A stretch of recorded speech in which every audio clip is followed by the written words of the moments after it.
Hello friends, मेरा नाम विक्रम श्रीवास्तव है और आपका हमारे YouTube channel my life math में बहुत बहुत स्वागत है। फ्रेंड्स, यूपी टेट 2021 की परीक्षा के लिए ये लेक्चर नंबर 2 है, जिसमें हम लोग कुछ डेफिनेशन देखेंगे और इसके अलावा जो सबसे इम्पॉर्टेंट है वो हम लोग समझेंगे विभाज्यता का नियम। कि कोई भी बड़ी से बड़ी संख्या लिखी हो, वो संख्या 2 से 3 से 4 से 5 से 6 से कैसे विभाजित होगी, आप देखते ही बड़ी से बड़ी संख्या को तुरंत आप बता पाएंगे कि ये संख्या 3 से विभाजित है कि नहीं है। और इसके अतिरिक्त इससे रिलेटेड, इस लेक्चर से रिलेटेड जो भी प्रीवियस ईयर एग्जाम में क्वेश्चंस आए होंगे उसको भी हम लोग इसी लेक्चर में कवर करेंगे। तो आइए फ्रेंड्स स्टार्ट करते हैं। सहअभाज्य संख्या, इसको अंग्रेजी में बोलते हैं को प्राइम नंबर। तो को प्राइम नंबर होता क्या है? कोई भी दो प्राकृतिक संख्या हो और उन दोनों का मासा एक हो, उसको बोलते हैं को प्राइम नंबर, यानी कि सहअभाज्य संख्या बोलते हैं। कोई भी दो प्राकृतिक संख्या हो और उन दोनों के बीच में कॉमन फैक्टर यानी कि उभयनिष्ठ गुणनखंड क्या हो, एक के अतिरिक्त कुछ ना हो, उसको बोलते हैं सहअभाज्य संख्या। इसका आप स्क्रीनशॉट भी ले सकते हैं। अगर आप इसको लिखना चाहते हैं तुरंत, तो वीडियो को पॉज करके आप इसकी डिफिनेशन लिख सकते हैं। पूर्ववर्ती संख्या, पूर्ववर्ती संख्या क्या होती है इसके बारे में बता ही दिया। सहअभाज्य संख्या, सहअभाज्य संख्या जैसे 5 और 7। अब 5 और 7 में एक के अतिरिक्त मतलब कोई ऐसी संख्या नहीं है एक के अतिरिक्त कि जिसके पहाड़े में 5 भी आता हो 7 भी आता हो, उसी को बोलते हैं हम लोग क्या, सहअभाज्य संख्या। मतलब दोनों में कॉमन केवल क्या मिले, फैक्टर क्या मिले, एक के अतिरिक्त कुछ ना मिले। 7 और 12 है। पूर्ववर्ती संख्या क्या होती है? पूर्ववर्ती संख्या, मान लीजिए डिफिनीशन जो लिखी है, किसी भी संख्या के पूर्व में आने वाली संख्या उस मूल संख्या की पूर्ववर्ती संख्या है। कुल मिला के सीधे सीधे मतलब ये है, कोई भी नंबर लिखा है जैसे 9 की पूर्ववर्ती, तो उसमें से आप 1 माइनस कर दो। जिस भी संख्या की पूर्ववर्ती संख्या पूछ रहे हैं, 1 आपको माइनस कर देना है। 10 का 9 होगा, 18 का 17 होगा। और जो उत्तरवर्ती संख्या होती है उसको उत्तरवर्ती भी बोलते हैं और परवर्ती भी बोलते हैं। तो आप ये याद रखिएगा, हमने दोनों इसलिए लिख दिया है। कभी कभी एग्जाम में हो सकता है परवर्ती पूछा गया है और कभी उत्तरवर्ती, तो दोनों आप जाने कि हाँ उत्तरवर्ती परवर्ती दोनों का मतलब एक ही है। तो जिस भी संख्या का परिवर्ती या उत्तरवर्ती संख्या पूछते हैं तो आपको एक जोड़ देना होता है। क्या लिखा है, इसकी डिफिनेशन लिखी है, किसी भी संख्या के बाद में आने वाली संख्या उस मूल संख्या की परवर्ती संख्या कहलाती है। मतलब जैसे 20 का परवर्ती कौन होगा, 21 होगा। 22 का कौन होगा, 23 होगा। 33 का कौन होगा, 34 होगा। इसके बाद संपूर्ण संख्या, देखिए फर्स्ट लेक्चर में हमने आपको बताया था पूर्ण संख्या, उसको अंग्रेजी में बोलते हैं होल नंबर, और एक होता है संपूर्ण संख्या, इसको अंग्रेजी में बोलते हैं कंप्लीट नंबर। तो इसमें बहुत बड़ा डिफरेंस है। संपूर्ण संख्या किसको बोलते हैं? दी गई संख्या के सभी गुणनखंड संख्या को छोड़कर का योग यदि उस संख्या के बराबर हो तो वो संपूर्ण संख्या कहलाती है। अब देखिए, इसके लिए समझाना पड़ेगा। जैसे मान लीजिए लिखा है 6 के जितने फैक्टर हो आप लिख लें। 6 का कितना फैक्टर होगा, 1 भी फैक्टर है। मतलब 1 के पहाड़े में, 1 के पहाड़े में 6 आ रहा है, 2 के पहाड़े में 6 आ रहा है, 3 के पहाड़े में 6 आ रहा है और 6 के पहाड़े में 6 आ रहा है। तो ये सारे क्या बन गए इसके फैक्टर। मतलब 6 के कितने फैक्टर होते हैं, 4 फैक्टर होते हैं, 1 2 3 और 6। क्या लिखा है, दी गई संख्या, ये संख्या हमें दी थी, इसके सभी गुणनखंड वो हमने लिख लिया। संख्या को छोड़कर इसको हटा दें, उस संख्या को काट दें आप, का योग अगर सबको जोड़ो, जितने बाकी फैक्टर थे उस संख्या को छोड़ करके, मतलब उस संख्या को ही उसका फैक्टर ना मानो, तो बाकी जो फैक्टर्स हैं अगर उनको जोड़ेंगे और जोड़ने पर वो उस संख्या के बराबर ही आ जाए तो ये संपूर्ण संख्या कहलाएगी। तो 1 और 2 3, 3 और 3 6 के बराबर आ गया, इसका मतलब ये संपूर्ण संख्या है। इसके अलावा 28 के जितने फैक्टर हों लिख लें। तो 1 होगा, 2 होगा, 3 नहीं होगा, 4 होगा, 5 नहीं होगा, 6 नहीं होगा, 7 8 होगा, 7 होगा। 7 के बाद 8 9 10 11 12 13 14 होगा और 28 होगा। इस संख्या को फैक्टर ना मानते हुए उस संख्या को आप काट दें, बाकी सबको जोड़ें। तो 1 और 2 3, 3 और 4 7, 7 7 14, 14 14 28। अब हमने इन्हीं दोनों संख्याओं को क्यों लिखा, तो आपको ये बताने के लिए लिखा है कि सबसे छोटी संपूर्ण संख्या 6 होती है। सबसे छोटी संपूर्ण संख्या 6, दूसरी सबसे छोटी संपूर्ण संख्या 28, तीसरी और भी होती है। तो अगर कोई आपसे पूछे, ऑप्शन दे दे कि यहाँ संपूर्ण संख्या सबसे छोटी कौन सी होती है, ये क्वेश्चन एग्जाम में पूछा भी गया है कि सबसे छोटी संपूर्ण संख्या, तो वो होती है 6 और दूसरी सबसे छोटी संपूर्ण संख्या 28। तो अब हम फ्रेंड्स देखने वाले हैं कि कोई भी संख्या 2 से 3 से 4 से देखते ही देखते कैसे बता पाएंगे कि ये इससे विभाजित है कि नहीं। आइए फ्रेंड्स देखते हैं विभाजिता का नियम कि कोई भी संख्या लिखी है, हमने एक संख्या लिख लिया 5760, इसके बारे में चेक करना है कि ये संख्या 2 से विभाजित है कि नहीं है। हम छोटी संख्या लिख रहे हैं, चाहे जितनी बड़ी संख्या लिख लें, इससे कोई इफेक्ट नहीं पड़ेगा। अगर 2 से चेक करना है कि ये संख्या विभाजित है कि नहीं, तो संख्या के सिर्फ और सिर्फ इकाई के अंक को देखिए। इकाई का अंक 0 हो, 2 हो, 4 हो, 6 हो, 8 हो, तो ये 0 मिल गया। इनमें से कोई भी अंक मिल जाए तो वो संख्या, सिर्फ इकाई का अंक आपको चेक करना है। इकाई का अंक अगर आपको 0, 2, 4, 6, 8 मिल गया तो वो संख्या 2 से विभाजित है। 3 के लिए क्या कंडीशन होती है कि जो भी संख्या लिखी है उस संख्या के सभी अंकों को आप जोड़िए, और अगर जोड़ने पर वो संख्या 3 से विभाजित हो जाए तो कह दीजिए ये 3 से विभाजित है। अब वैसे ही गुणा भाग करना कितना कठिन काम है, ऐसे ही आप जोड़िए 5 और 7 12, 6 18, 18 में 0 जुड़ा तो 18, 18 3 के पहाड़े में आता है, इसका मतलब ये पूरी संख्या 3 से विभाजित है। कितनी अच्छी ट्रिक है ये।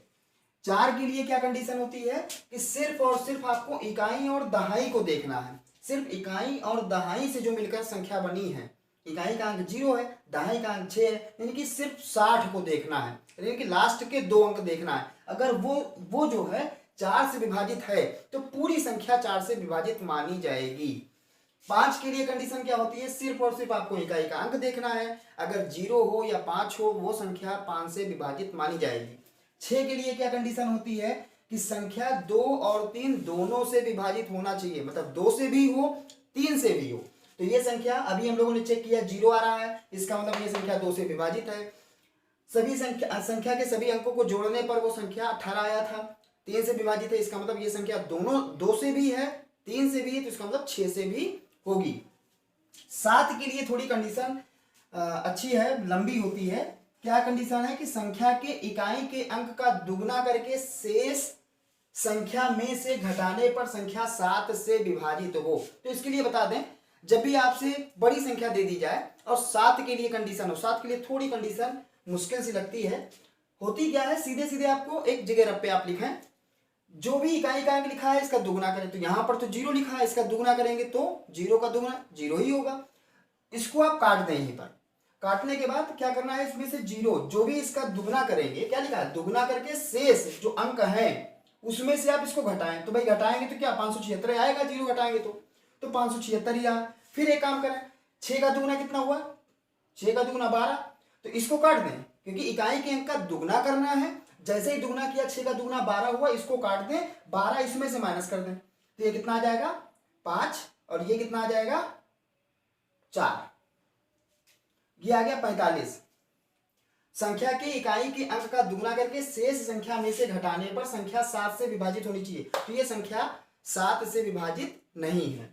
8 के लिए क्या होता है, इकाई दहाई व सैकड़े से मिलकर बनी संख्या 8 से विभाजित हो। मतलब आपको संख्या के लास्ट के 3 अंक, इकाई दहाई और सैकड़ा, इन 3 को देखना है। मतलब जैसे इसमें 5760 लिखा था, 5760, तो सिर्फ आपको इकाई दहाई और सैकड़ा यानी कि आपको देखना है 760 को। इसके पहले कितने अंक लिखे इससे आपका कोई मतलब नहीं है। ये लास्ट के 3 अंक जो हैं, इनसे मिलकर के जो संख्या बनी है, अगर वो 8 से विभाजित है तो चेक कर लें कि 8 से विभाजित होगी कि नहीं हो गई। तो 8 9 72 बचेगा, सिर्फ आपको यहाँ तक देखना 3 अंक यानी 760, तो 8 9 72, 4 बचा 40, 8 पंचे 40। इसका मतलब ये जो टोटल संख्या लिखी है ये संख्या 8 से विभाजित है। इसके अलावा 9 के लिए, जैसे 3 के लिए कंडीशन होती है वैसे 9 के लिए होती है कि संख्या के सभी अंकों का योगफल अगर 9 से विभाजित है तो वो संख्या 9 से मानी जाएगी। तो यहाँ देखिए 7 5 12, 12 और 6 18 में 0 जुड़ा 18, 18 9 के पहाड़े में आता है कि नहीं आता है, आता है। इसका मतलब वो संख्या 9 से विभाजित मानी जाएगी। और 10 के लिए सीधा सीधा कंडीशन है कि सिर्फ इकाई का अंक 0 ही होना चाहिए। तो ये जो इसमें 3 लिखा है और 9 लिखा है, 3 और 9 दोनों के लिए तो, और जो अधिकतर क्वेश्चंस इस पे बनते हैं वो ज्यादा से ज्यादा क्वेश्चंस 3 और 9 पर ही बनते हैं। कि दे देते हैं कुछ भी, बीच में x लिख देंगे, अभी आपको हम क्वेश्चन बता रहे हैं कि x दे देंगे, z दे देंगे, उसका मान पूछेंगे कि आखिर x के स्थान पे कौन सा अंक रख दिया जाए जिससे ये संख्या 9 से विभाजित हो जाएगा, 3 से विभाजित हो जाएगा। तो आइए देखते हैं प्रीवियस ईयर एग्जाम में आए हुए क्वेश्चंस। तो आइए फ्रेंड्स देखते हैं प्रीवियस ईयर में कौन कौन से क्वेश्चन इस लेक्चर से आए हैं। पहला क्वेश्चन है कि z का मान ज्ञात कीजिए यदि संख्या, जो भी संख्या लिखी है ये 9 से विभाज्य हो। ये इतनी संख्या लिखी है, हमने बीच में कामा लगाना हम भूल गए थे कि इसमें z का मान बताना है और ये पूरी संख्या 9 से विभाजित हो जाए। तो देखिए हमने 9 से विभाजित होने के लिए क्या बताया था, सारी संख्या के अंकों को जोड़िए और जोड़ने पर वो 9 से विभाज्य होना चाहिए। तो देखिए 4 और 1 5, 5 और 7 12, 12 इसका तो मान मालूम नहीं है, तो 12 और 8 20, 20 में कितना जोड़ दें कि वो 9 से विभाजित हो जाए। तो यानी कि 9 के पहाड़े में कितना आता है, 9 दूनी 18, 9 त्रिक 27, तो 20 में कितना जोड़ देंगे तब 27 हो पाएगा, 7 जोड़ना पड़ेगा। 7 जोड़ेंगे तभी जाके इसके अंकों का योगफल कितना हो पाएगा, 27 हो पाएगा। क्योंकि 18 तो इससे कम ही रह गया, 27 9 के पहाड़े में आएगा। इसका मतलब z का मान अगर 7 होगा तो बाकी जो संख्या लिखी है 4 1 7 और 8, इसको जोड़ने पर कितना रहा, 8 7 15 और 5 20 आ रहा है। इसका मतलब z का मान अगर 7 हो तो 20 और 7 कितना हो जाएगा, 27, वो 9 के पहाड़े में आ जाएगा और पूरी संख्या 7 से 9 से विभाजित हो जाएगी। तो ये क्वेश्चन इसका ऑप्शन नंबर फर्स्ट सही है और ये क्वेश्चन 8 जनवरी सन 2020 वाले पेपर में आया है। क्वेश्चन नंबर सेकंड है 8 से विभाज्य होने वाली संख्याएं कौन कौन सी हैं, 1 2 3 4, ये 4 दी हैं, इनमें से बताना है कौन कौन सी होंगी। ये ऑप्शंस आपके ये हैं, थोड़ा सा चेक करें। तो 8 से विभाज्य होने के लिए हमने आपको क्या बताया था, लास्ट के 3 अंक। तो देखिए लास्ट का 3 अंक कौन है, 240, ये 8 के पहाड़े में इसलिए आएगा क्योंकि 8 3 24, तो ये पहला वाला तो होगा। अभी ये तो 4 दिए हैं, फिर इसके बाद ऑप्शन तो आपका ए है कि बी है कि सी है कि डी है।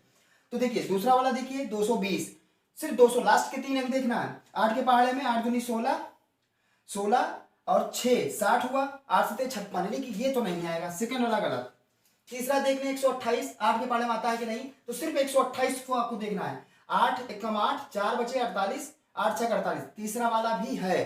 और इसमें क्या चेक करना है आपको, 124, तो 8 एकम 8 बचा 4, 4 मतलब 44 हो गया, तो 8 पंचे 40, इसका मतलब चौथा नहीं है, चौथा नहीं है, इसका मतलब पहला वाला है तीसरा वाला है। पहला और तीसरा जिस भी ऑप्शन में आवे, पहले ऑप्शन में नहीं आ रहा है, पहला और तीसरा, इसका मतलब बी वाला इसमें ऑप्शन क्या होगा, सही होगा।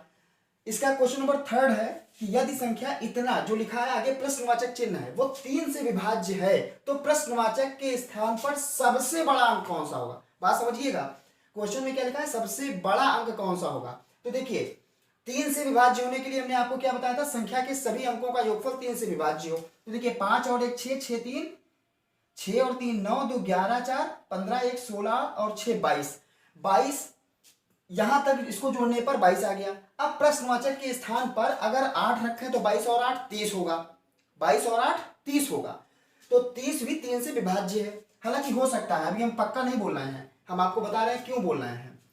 अगर ये 22 यहां तक आया है, अगर इसमें 6 रख देंगे, प्रश्नवाचक के स्थान पर 6 रख देंगे, तो इसको जब जोड़ेंगे तो यहां तक जोड़ने पर कितना आया था आपका 22, और यहां पर 6 रख देंगे तो 22 6 28 हो जाएगा, जो कि 3 के पहाड़े, 6 तो कतई रख ही नहीं सकते हैं, हटाओ।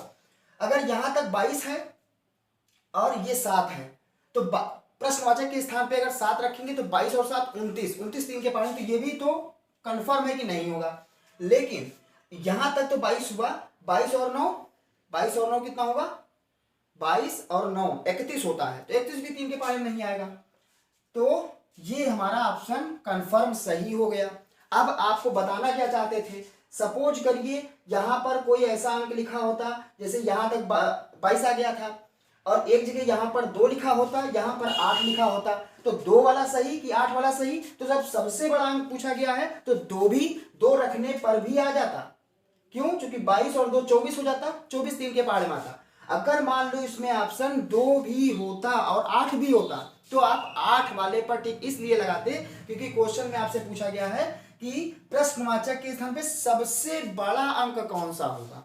तो सबसे बड़ा पूछा गया, अगर 2 दिया होता तो आप 8 वाले पर लगाते, क्योंकि 2 और 8 में 8 बड़ा होता है। हालांकि इसमें और बाकी जितने नंबर्स लिखे थे उसको अगर रखा भी जाए तो ऐड करने पर वो 3 से विभाज्य नहीं हो रहा था, इसलिए इसका ऑप्शन नंबर फर्स्ट सही हुआ। और ये क्वेश्चन पूछा गया है किस पेपर में आया है? 27 जून 2013 वाले पेपर में आया है। और भी कुछ क्वेश्चंस हैं जो इस लेक्चर से ही रिलेटेड है, लेकिन वीडियो थोड़ी बड़ी हो जाएगी तो हम आपको उसको नेक्स्ट लेक्चर में बताएंगे। वीडियो हमारी कैसी लगी आप इसे कमेंट बॉक्स में कमेंट करके जरूर बताएं कि वीडियो हमारी कैसी लगी। अगर अच्छी लगी तो आप इसे लाइक करें, अपने दोस्तों को अधिक से अधिक शेयर करें, और अगर आप हमें फर्स्ट टाइम देख रहे हैं, आप हमारे चैनल पर नए हैं, तो आप हमारे चैनल को सब्सक्राइब कर लें और बेल आइकन के बटन को प्रेस कर लें। मिलते हैं नेक्स्ट वीडियो में, तब तक के लिए धन्यवाद।